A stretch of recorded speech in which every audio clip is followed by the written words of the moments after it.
animation, il faut distinguer l'image que l'on voit à l'écran et l'image en tant qu'unité de temps valant 1/24e de seconde. Cette distinction peut poser une difficulté à l'animateur sur papier qui doit numéroter ses dessins puis les faire concorder avec une ligne de temps.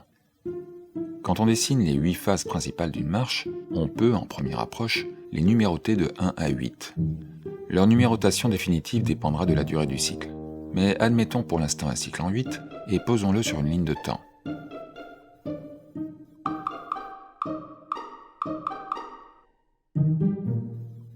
La correspondance entre le dessin et la durée semble aller de soi.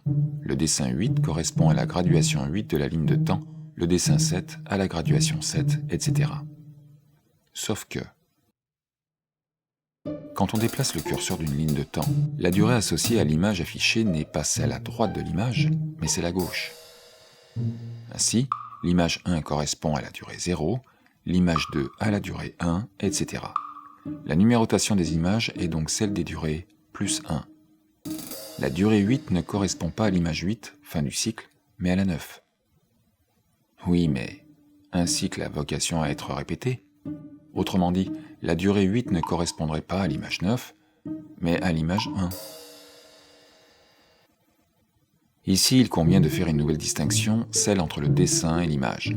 Certes, un dessin est une image, mais c'est avant tout ce que l'animateur a produit et numéroté selon sa logique de travail. Ces dessins correspondant aux différentes étapes d'un mouvement, il les nomme phases. L'image, elle, est ce que l'on voit défiler à l'écran. On la retrouve en miniature sur la ligne de temps. Ainsi, si la phase 1 du cycle correspond à l'image 1 de l'animation, elle correspond aussi à l'image 9. Elle correspond aussi aux durées 0, 8, 16, 24, etc., selon le nombre de fois que l'on répète le cycle. L'image 9, elle, ne correspond qu'à la durée 8. Ces distinctions entre phase, image et durée sont essentielles pour mener à bien la gestion d'un plan animé dont la complexité dépasse celle d'un simple cycle passé en boucle. Nous y reviendrons. Pour l'instant, oublions l'image et contentons-nous d'admettre un décalage de 1 entre la durée et la phase sur la première période du cycle. Voici un cycle en 8, un cycle en 16,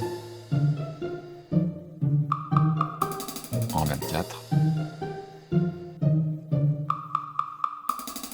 en 32. Dans de prochaines vidéos, nous verrons d'autres raisons de distinguer l'image de la phase.